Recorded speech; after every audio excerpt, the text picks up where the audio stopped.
అధ్యక్షులు గోగుల శేఖర్ రెడ్డి గారికి అదేవిధంగా చివేల మండల నాయకత్వానికి అందరికీ కూడా భారత వికలాంగుల కుల పరిరక్షణ సమితి రాష్ట్ర కమిటీ పక్షాన ధన్యవాదాలు తెలియజేస్తూ ముఖ్యంగా తెలంగాణ రాష్ట్రంలో అధికారంలోకి రాకముందు మరి స్థానిక సంస్థల ఎన్నికల్లో వికలాంగులకు రాజకీయ రిజర్వేషన్ కల్పిస్తానని చెప్పేసి తన కాంగ్రెస్ పార్టీ ఏసీసీ ఎన్నికల మేనిఫెస్టోలో పేర్కొన్నటువంటి రాష్ట్ర ముఖ్యమంత్రి రేవంత్ రెడ్డి గారు నేటి వరకు కూడా వికలాంగులకు రాజకీయ రిజర్వేషన్ కల్పించకుండానే రాష్ట్రంలో స్థానిక సంస్థల ఎన్నికలు నిర్వహించేందుకు ముందుకెళ్తున్నటువంటి తరుణంలో మరి రేవంత్ రెడ్డి పార్టీ మీద రేవంత్ రెడ్డి ప్రభుత్వం మీద మరి యుద్ధం చేసేటటువంటి సందర్భంలో భారత వికలాంగుల కుల పరిరక్షణ సమితి చివ్వేల మండల శ్రేణులందరూ కూడా సన్నద్ధం కావాలని చెప్పేసి మేము పిలుపునిస్తున్నాం.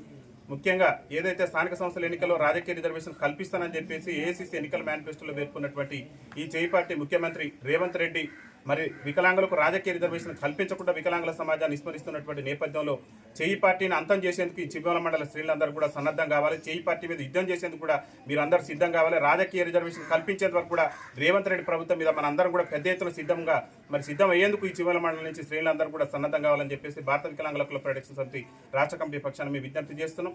రాష్ట్ర ముఖ్యమంత్రి గారు రేవంత్ రెడ్డి గారు గద్దెనెక్కక ముందు పీసీసీ అధ్యక్షుని హోదాలో మరి గతంలో ఏదైతే టీఆర్ఎస్ ప్రభుత్వం ఇస్తున్నటువంటి వికలాంగులకు ఇస్తున్నటువంటి 4,016 రూపాయలు ఉన్నాయో ఆ 16 రూపాయలను మా కాంగ్రెస్ పార్టీ అధికారంలోకి వస్తే వికలాంగుల పింఛన్లను 6,000 రూపాయలు పెంచుతాం.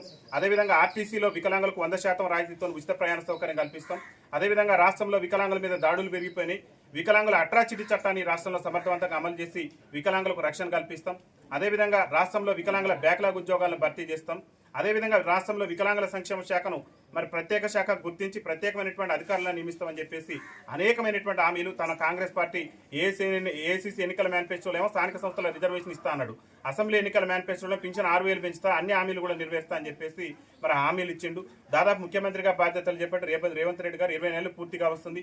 20 నెలల్లో ఒక్క హామీ అంటే ఒక్క హామీ కూడా వికలాంగులకు ఇచ్చినటువంటి హామీని నెరవేర్చకుండా వికలాంగుల సమాజాన్ని చిన్నచూపు చూస్తున్నటువంటి తరుణంలో మనందరం కూడా రేవంత్ రెడ్డి ప్రభుత్వం మీద పెద్ద ఎత్తున యుద్ధానికి సిద్ధం కావాలి.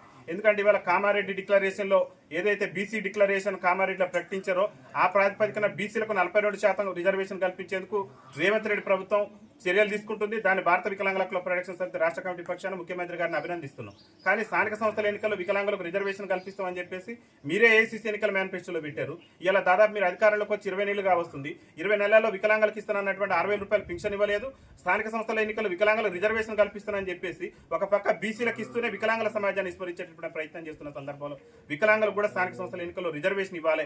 ఆ రిజర్వేషన్ సాధన కోసం మనందరం కూడా ఈ చివ్వేల మండలంలో ఉన్నటువంటి శ్రేణులందరూ కూడా చేయి పార్టీ ముఖ్యమంత్రి మీద యుద్ధం చేసేందుకు సన్నద్ధం కావాలని చెప్పేసి తెలియజేస్తూ అతి త్వరలోనే హైదరాబాద్ కేంద్రంగా భారత వికలాంగుల కుల పరిరక్షణ సమితి ఆధ్వర్యంలో చెలో హైదరాబాద్ నిర్వహించి రాష్ట్ర ప్రభుత్వం ఈ రాష్ట్ర ముఖ్యమంత్రి మెడలు వచ్చి మన హక్కులు సాధించుకుందాం, మన 6,000 రూపాయలు పింఛన్ సాధించుకుందాం, అదేవిధంగా రాజ్యాధికారంలో మన వాటా తెలుసుకుందాం అని చెప్పేసి తెలియజేస్తూ మీ అందరూ కూడా మరొకసారి విజ్ఞప్తి చేసేది కూడా ఒకటే, ఈ చెయ్యి పార్టీ ముఖ్యమంత్రి మాటల ముఖ్యమంత్రి రేవంత్ రెడ్డి చేతల ముఖ్యమంత్రి కాదు.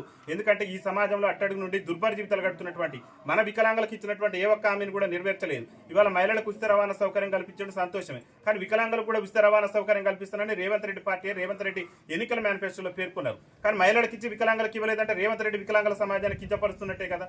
గతంలో కూడా పరిశ్రమల రంగంలో వికలాంగులకు రిజర్వేషన్ ఉండే రేవంత్ రెడ్డి గారు ముఖ్యమంత్రి అయిన తర్వాత ఎంఎస్ఎంఈ అని పాలసీ వస్తే ఆ పాలసీలో వికలాంగులకు ఉన్న రిజర్వేషన్ ఎత్తేసింది. వికలాంగుల మీద దాడులు అరికడతాం, చట్టాన్ని అమలు చేస్తామని చెప్పినటువంటి రాష్ట్ర ముఖ్యమంత్రి రేవంత్ రెడ్డి గారు ఈ మధ్య కాలంలో జగిత్యాల జిల్లాలో పోలీసు వాళ్ళే వికలాంగులు ఈడ్చుకెళ్లేటటువంటి పరిస్థితి. కలెక్టరేట్ లో సమస్యలు చెప్పుకుందారని పోతే రేవంత్ రెడ్డి ప్రభుత్వ హయాంలో పోలీసు వాళ్ళే వికలాంగులు ఈడ్చుకెళ్లేటటువంటి పరిస్థితి ఉన్నది. అదొక్కటే కాదు, స్మితా సబర్వాల్ అని చెప్పేసి సీనియర్ అధికారి రేవంత్ రెడ్డి ప్రభుత్వంలో సీనియర్ ఐఏఎస్ అధికారమా వికలాంగులు సివిల్స్ పనికిరారు, దానికి పనికిరారని చెప్పేసి వికలాంగుల సమాజాన్ని కించపరిచే విధంగా వ్యాఖ్యలు చేస్తే ఆమె మీద చర్యలు తీసుకోలేదు.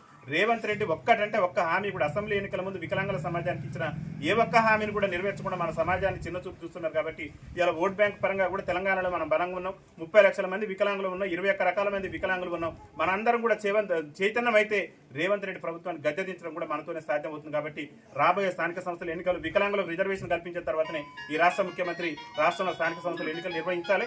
ఒకవేళ వికలాంగులకు రిజర్వేషన్ కల్పించకుండా రేవంత్ రెడ్డి ప్రభుత్వం కనుక స్థానిక సంస్థలకు ఎన్నికలు వెళ్తే మాత్రం మనందరం కూడా ఈ చేయి పార్టీని అంతం చేసే విధంగా ఈ చివ్వేల మండలం నుంచి పెద్ద ఎత్తున హైదరాబాద్ కేంద్రానికి తరలి రావాలని చెప్పేసి మీ అందరూ కూడా విజ్ఞప్తి చేస్తూ వికలాంగుల ఐక్యత కల్పించాలి. చట్టసభలలో వికలాంగులకు రాజకీయ రిజర్వేషన్ కల్పించాలి. స్థానిక సంస్థల ఎన్నికల్లో వికలాంగులకు రాజకీయ రిజర్వేషన్